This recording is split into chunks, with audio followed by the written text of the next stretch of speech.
So if you're familiar with camcorders that record to tape, then you've probably heard of the Sony VX1000. But did you know the Sony VX1000 has an ancestor? Well, we have it here today, so let's check it out. Hey there, welcome back to my camera collection.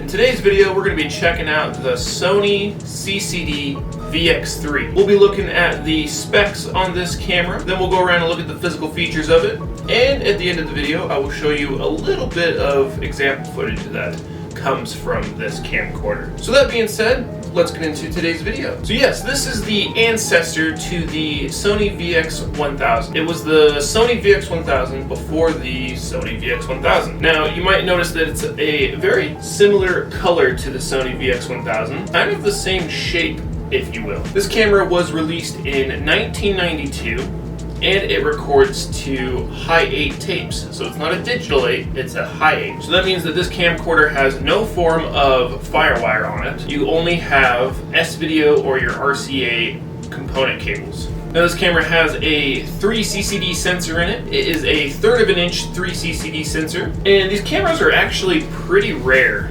especially to find ones that work properly. So they made this camcorder from 1992 to 1995. It was discontinued for the now very famous VX1000. That camcorder actually records to mini DV tapes, which was a new format that Sony developed, which made the camcorders a true digital camcorder, and it made the tapes a lot smaller than 8mm tapes, so you could actually take your camcorders and make them a lot smaller. So yeah, this camera was released in 1992 for a whopping $3,500, which even in today's world, that is a pretty damn expensive camera. And if you are from Europe watching this video, your version was the Sony CCD-VX1. Not the VX3. Why the NTSC model was the 3 and not like a 2, I don't know. Like I said, it has a 1/3 of an inch 3 CCD sensor in it, which I think it's probably one of the only, if not the only, high 8 camcorders to have a 3 CCD sensor in it. The 3 CCD sensor produces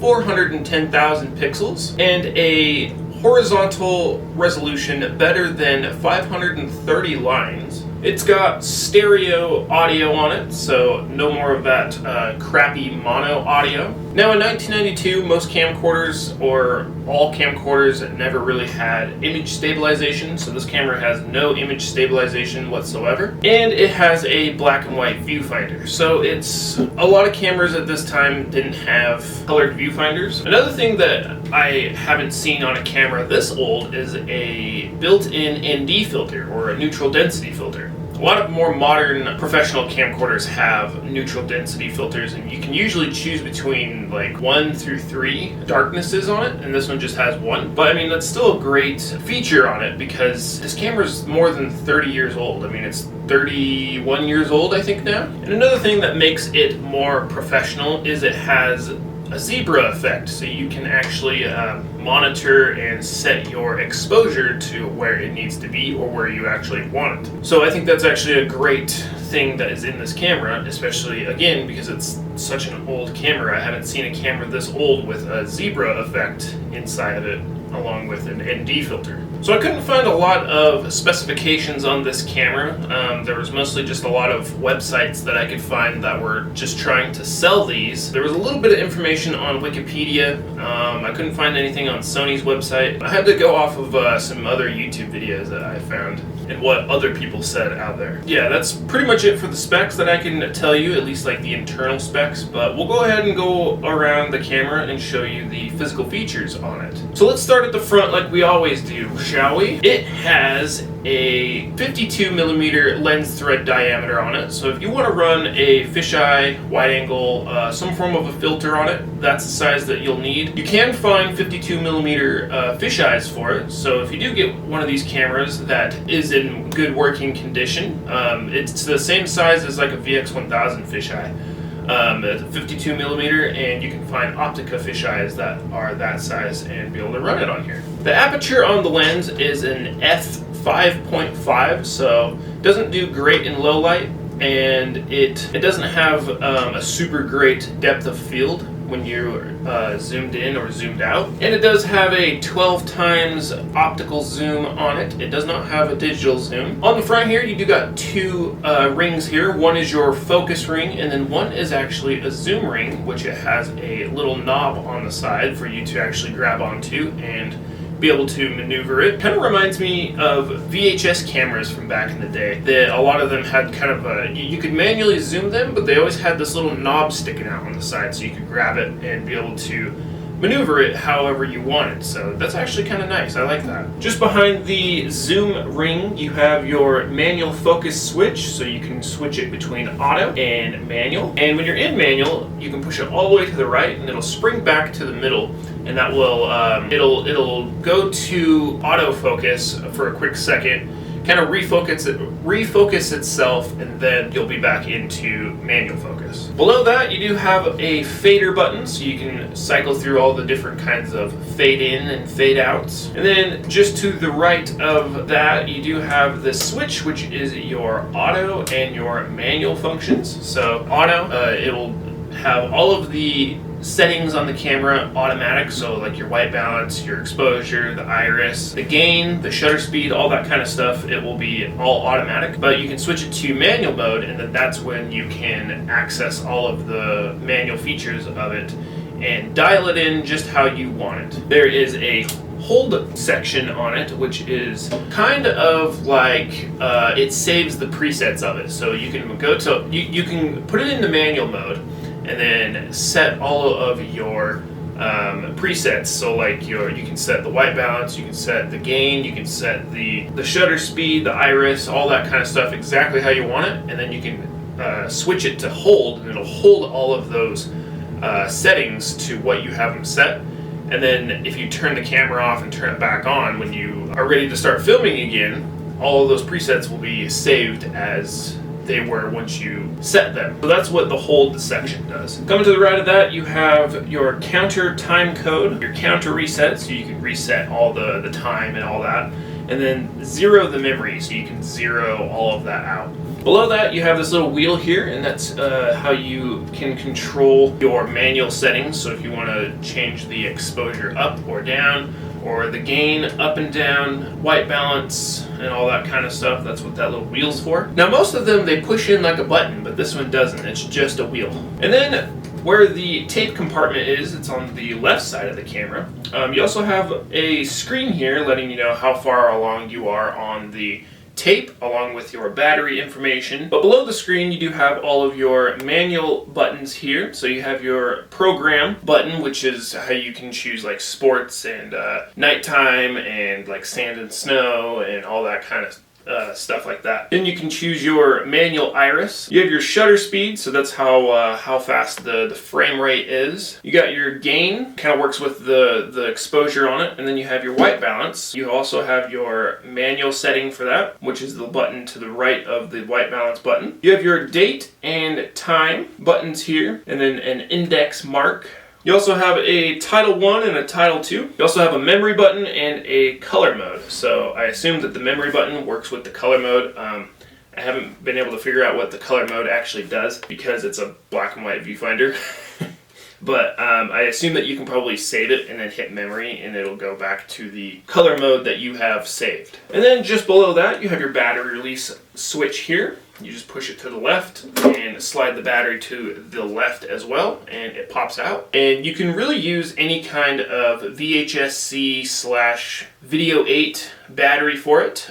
I recommend just getting one that is both sides. That way you can use it with High 8 and VHS-C. But definitely, if you get a battery for one of these, get one of the big batteries, because this camera actually drains batteries very fast. And this is a brand new battery that I bought, and it probably only lasts like a couple minutes. Like, it really drains the battery really fast. So get one of the bigger ones and definitely get a couple of them. Along the top here, you have a eject switch for your tape. You just push the little blue button in and slide it to the right, and it will pop the tape out for you. Moving around to the right side of the camera, this is where your video out source will be. So this is your S-Video and your RCA cables or component cables. Now there's a little switch that's above it that says out or in. So you can actually have your video source be out, or you can have it be in. So you can actually use this to record other footage from other camcorders or like your VCR or something like that. Along the back you have your record button, very traditional and standard, but it does have a standby and a lock switch here, so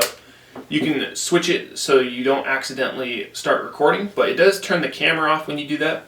Kind of puts it in like a standby mode. Along the side by the hand strap, you have your LANC plug-in or your 2.5mm remote plug-in, along with your headphone jack so you can monitor your audio. And this is a pretty beat up hand strap, I do gotta say. Now, looking at other pictures or other cameras, there's something that sits right here, and I tried to zoom in and figure out what the heck it is. I don't know if it's something that holds the lens cap or something like that, but there's definitely something that sits here where this hole is. So this one has definitely been ripped out. I guess that's what you get for a 31-year-old camcorder. Now, you do have a very traditional rocker zoom here. These are probably some of my favorites because they got a lot of range to them, and they're a variable rocker zoom, so you can zoom slow and you can zoom fast and anywhere in between. So you can get real nice, smooth zoom in and zoom outs. Another thing that's really nice, and it kind of resembles the same as the Sony VX1000, is there's a record button just below the handle right here. So if you're filming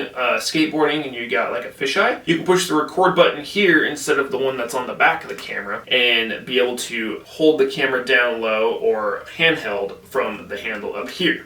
So I find that actually really nice. You do have a wind screen, I guess you could say, for the microphone. You can turn it on and off. And then this is kind of new to me. On the front, you do have a DC in and then your external mic plug-in, but there's little plugs that sit inside where the jack would go into, so that way you don't get any dirt or anything in there. Assuming that that would probably mess with your audio if there's dirt and stuff in there. So that's actually really cool that they have those little plugs. But the DC in, or sorry, the DC out, I assume is a power source for your mic if you are using it. So I'm guessing back in 1992, well, even today, a lot of camcorders, they have to have a external mic that is self-powered. So I think this was a way for the camera to power the mic if you had a certain mic that was compatible with this. So it had two prongs that sat in there. If you're familiar with the Canon XL1, the microphone on that is the exact same way. One is like the microphone, and then the other jack is, I believe, like the power source for the camcorder to power the mic. So I think that's the exact same system. So coming along the top, yes, you do have a stereo microphone, like I said before. It has a very similar look to the Sony VX1000 microphone. And then along the top, which I thought was just such a weird little accessory, for your wireless remote that I assume these came with, you push this down and now you have this little like snorkel looking thing that pops up, and that is your infrared receiver for your remote. So that turns it on, and then when you click it back down, it turns it off. So I just thought that was really weird. I've never seen a camera that the infrared receiver sprung up and then you could push it back down. On the handle, which is actually a very small handle, you do have a cold shoe, so you can mount lights and microphones and a monitor, I guess, if you could find one that is compatible with this. And then moving to the back, there's this little switch here. You have to push it in, and then you can actually take the viewfinder and you can slide it out and locks into place, or you can slide it back in. So that's how you slide it forward and backwards. There's also this little switch here that says release, which when I first got this, I was sitting there trying to pop the viewfinder out, and I was like, why is this so like sticky and like stiff to maneuver up and down? Well, I realized that you have to push this release and it disengages the I guess the locking mechanism that holds the viewfinder down, and then now you can pivot it up and down. And then there's also another little release thing for the magnifier for your eye cup. If the little screen on the inside starts to get dirty and you start seeing little flakes of dirt and stuff, you can pop that off. Take a Q-tip and like clean it out of there, and then be able to put your your magnifier back on where the little tiny TV screen is. Now, one thing I do gotta say about the viewfinder is this is like the chunkiest viewfinder I've ever seen. I mean, this thing is like, you go to the gas station and get yourself a hot dog and it's that freaking big around. I mean, it's the fattest viewfinder I've ever seen on a camcorder. So I just thought I would share that for your comparison and information. You also have this little flap that pops up right here, and this is all of your playback functions. If you have the video paused through playback, you can actually, there's these buttons here that you can select each frame. It'll move each frame and you can look at it either backwards or forwards. But then it also has a slow button, or kind of like a slow motion button, and it'll play through the video frame by frame, kind of a slow motion kind of effect when you're watching playback. It is a little bit choppy. It's a good way if there's something funny that happened in your video and you want to be able to watch it back and watch that process happen in slow motion, you can do that.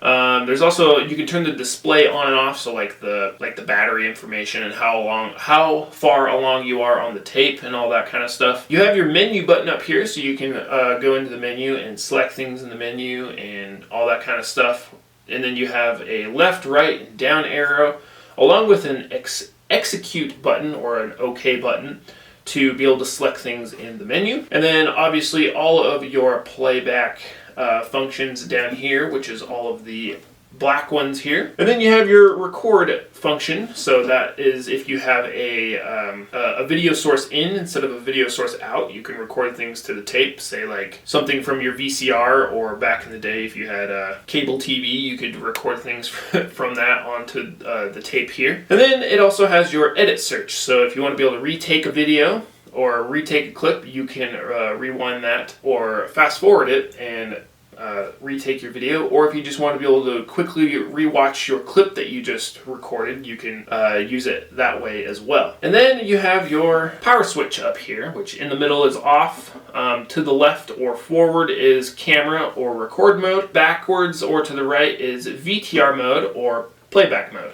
or VCR mode, whatever you want to call it. One thing I forgot to mention is the ND filter switch right underneath the handle. So I assume that that's like an on-off kind of switch. And then along the bottom of the camera, you have this little compartment here, which holds your little nickel-sized battery, and that is the little battery that keeps the internal clock going even if the camera's off. So that's what holds your timestamp and your time code when you start recording. So all in all, this is actually kind of a really weird camcorder in my opinion. Just the shape of it is just really weird. I mean, the viewfinder and the mic is like directly in line with themselves, but they sit to the right of the camera. And then the handle sits to the left of that and is centered over the camera. So it just looks really weird in my opinion. And the way that the handle just kind of curves, and it's just this real curvy, bent looking handle on it, just makes the camera look really weird. And then to add on that, you have this hot dog Bahama Mama freaking viewfinder that is just a chunky boy, and then the lens on it is just super short, so it's just a funky looking camcorder. That, and it's like square in certain areas and then nice and like rounded in other areas, and it just has not really like a flow to it. It's not sexy looking.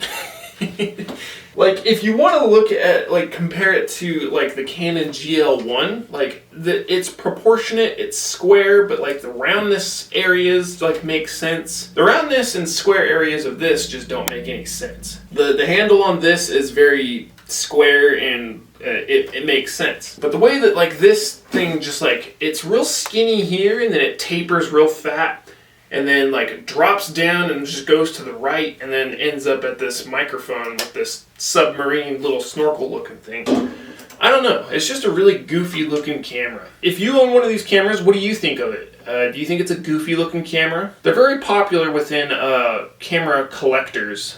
Let me know what you think of them. Do you want one of these? Would you ever buy one? Do you own one? Let me know down in the comments of what you think of the Sony VX3 or the VX1. So I can't go out and record footage from this. I have tried cleaning the tape heads on it a couple times, and the playback footage is still real glitchy. So I don't know why it's doing that. I assume the tape heads are just dirty still. I can't get an image out of it, and it won't let me record. Generally that means that the tape heads are dirty. Like if the camera doesn't let you record and then you can go into playback and it's all glitchy looking, then your tape heads are dirty. So I don't have a cleaning tape or anything like that for it. So it did come with a tape, and I'm able to put that tape in another camcorder and watch the footage back. There's not a lot of footage on it. I have no idea who the people are in it. But I'm pretty sure it was recorded with this camera. I'll show you the video footage from that tape. So if you would like to buy this camera for yourself, I will have it listed up on my eBay store. I'll have that linked in the description. It will come with 2 batteries, one old one, like a Duracell one, and then this new one that I have on here now, along with a JVC battery charger. And if you have one of these for yourself, I will have links to batteries, chargers, tapes, video converters, and other compatible accessories that will work with this Sony VX3. So that being said, let's go check out some of this video footage from this camera, shall we? Alright, well I'm fucking around with my video camera right now, trying to get this thing to work. Hopefully it'll work for the trip.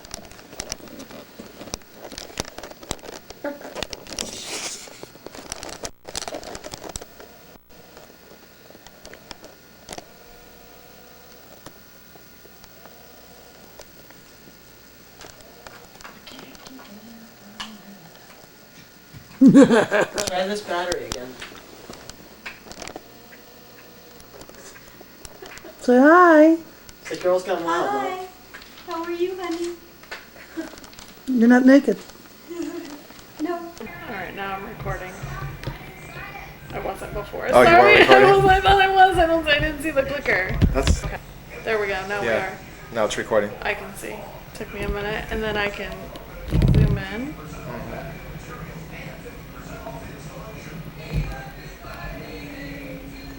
zoom out.